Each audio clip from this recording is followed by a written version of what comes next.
On va se gêner. Do, ré, mi, fa, si, Liado. Bonjour Serge. Bonjour Laurent, bonjour à tous. Bonjour Serge. Pas de chanson de tabou, c'est vous qui avez fait ce bruit bizarre. C'est sa voix, en Il dit juste fait. bonjour lui. On a dit bonjour. Salut, Peut-être Philippe. qu'il y a eu un truc de son. Vous bizarre. avez un drôle de bonjour Philippe Gueluc. En fait, je vous ai pas dit bonjour Philippe. Bonjour Laurent. Bonjour Philippe. Comment se passe l'émission aujourd'hui? Plutôt pas mal. C'est qui sont les invités? Mais c'est que le problème, c'est qu'il va y avoir quelques désastres. Oui, parce que là, ce sont pas des chansons tabous que nous propose Serge aujourd'hui, mais des chansons ou des musiques désastres. C'est bien ça? Oui, on appelle ça des désastres parce que c'est une petite collection personnelle qu'on a constituée avec mon fils et on l'a appelé mieux que des stars, désastres. Il n'y a que des trucs loupés comme ça, des trucs... Par exemple, c'est qui ça, ce Gilles Pigeon? Tu connais Gilles Pigeon? Gilles Pigeon est assez connu chez les musiciens. En tout cas, ce que nous entendons, ce montage est assez connu chez les techniciens parce que c'est un monsieur, c'est visiblement un chef d'orchestre dont la femme est chanteuse. C'est un producteur en fait. Tu connais le truc? Ouais, je connais, c'est extraordinaire. Un producteur qui s'appelle Pigeon, franchement. C'est rare. Ouais, tu le vois venir. D'habitude, c'est l'inverse. Ouais, moi, je sens plutôt le chef d'orchestre qui s'improvise producteur. Et donc, sa femme chante plutôt bien. Et lui, il lui donne des conseils pour chanter mieux, pour enregistrer son disque. Je crois que c'est un cours de chant que devraient méditer les élèves de la Starac. Il y a beaucoup de choses à apprendre. Le mieux, Surtout- c'est d'écouter. Je t'ai expliqué à la maison, calme-toi déjà Edune, que il fallait pulser en avance. Et ça, tu ne le fais pas actuellement encore. J'aimerais retenir, je t'ai dit, prends une pulse à la maison, je te l'ai bien fait sentir en plus. J'aimerais retenir tous ces rêves de cristal, Voilà. tous ces rêves d'enfants mélomanes. Allez, t'es en retard déjà. Voyager avec facilité, Ta, ta, ta, ta, ta, ta. voyager sans difficulté. Oh.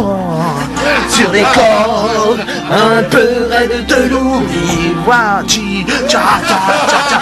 sur les notes un peu fausses de la vie. Et oui, c'est ça la pulse, hein. Je rêvais d'une vie d'harmonie Ouais, ben déjà, il y a une autre gueule. sous un ciel fardé de mystère. Je remplis les cœurs de lumière. Traîne. Je suis fatigué, Eh, mais oui, mais je... de lumière. Bien sûr, c'est pas dans la purée qu'on fait. T'appelles pas de ça, ça, il sera génial.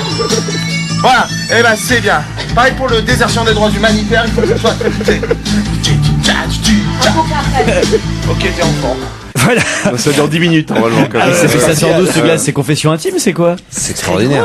C'est trouvable sur internet, c'est Mais extraordinaire. c'est extrait d'une comme émission de Téloche? Mais non, c'est Non, non, les ça a mecs, été organisé c'est par les des techniciens pirates qui ont ont laissé laissé courir. Vous savez, si les techniciens enregistraient ce qu'on se dit pendant les pubs ou les chansons, Ah ouais, souvent t'es là à dire, Et je crois qu'ils le font. et je crois qu'ils le font et qu'un jour, on diffusait ce qu'on dit pendant les disques. Eh ben, peut-être on fera un vrai succès. Alors vous avez aussi le boléro de Ravel foiré. J'ai eu l'explication par un spécialiste. Le trombone, c'est pas toujours un instrument facile.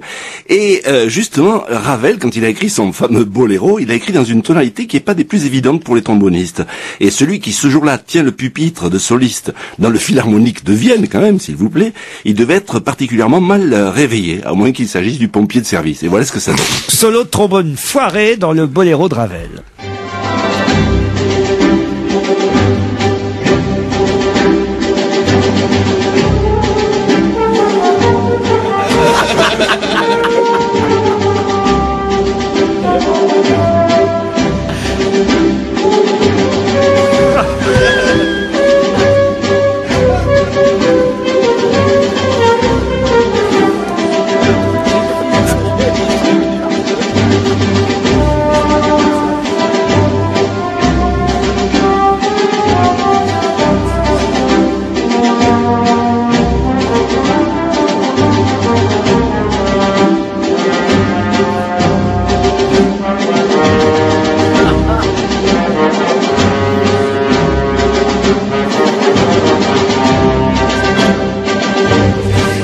trombone qui aurait dû rester à coulisses. Hein, C'est extraordinaire parce que en plus ça, l'orchestre qui absolument continue imperturbablement. Qu'est-ce que vous voulez qu'il fasse? On sent le mec qui Mais ça tout joué faux. Je sais pas si vous avez déjà vu cette chute d'un western célèbre où il y a ils sont 40 cow-boys qui ont fait une attaque de trucs et qui sautent sur leurs chevaux et qui partent vers le fond, vers l'horizon, tous ensemble.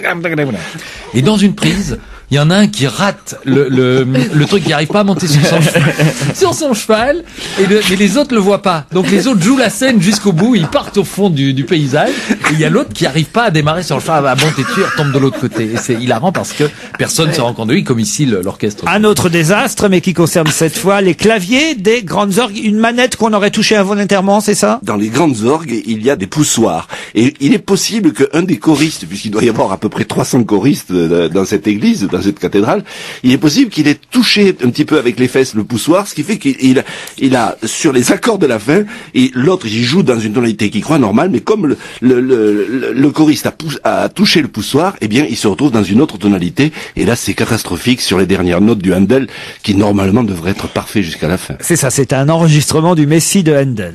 Oui.